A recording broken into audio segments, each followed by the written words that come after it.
ভারতের বিপক্ষে টি-20 সিরিজের দল ঘোষণা করল বাংলাদেশ। টাইগারদের টি-20 স্কোয়াডে বড় চমক। ভারতের বিপক্ষে একাদশে নতুন মুখ। ভারতকে বধ করবে তরুণরাই, দেখাবে আলো। অবসরের ঘোষণা দেওয়ায় দলে নেই সাকিব। সাকিবের জায়গায় 14 মাস পরে টি-20 দলে জায়গা পেয়েছে অলরাউন্ডার মেহেদী হাসান মিরাজ।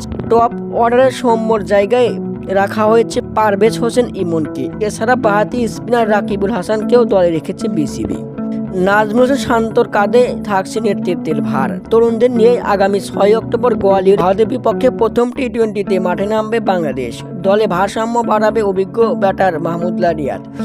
এছাড়াও চোট কাটিয়ে দলে ফিরছেন শরীফুল ইসলাম। ভারতের বিপক্ষে সবগুলো টি-20 সন্ধ্যা 7:30টায় শুরু হবে। এক নজরে বাংলাদেশের টি-20 স্কোয়াড: নাজমুল হোসেন শান্ত অধিনায়ক, তানজিদ হাসান তামিম, পারভেজ হোসেন ইমন, তাওহিদ হৃদয়, মাহমুদুল্লাহ রিয়াদ, লিটন কুমার দাস, জাকের আলী, মেহেদী হাসান মিরাজ, শেখ মেহেদী, রিশাদ হোসাইন, মুস্তাফিজুর রহমান, তাসকিন আহমেদ, শরীফুল ইসলাম, তানজিম হাসান সাকিব, রাকিবুল হাসান। বিডি নিউজ, হৃদয় হাসান।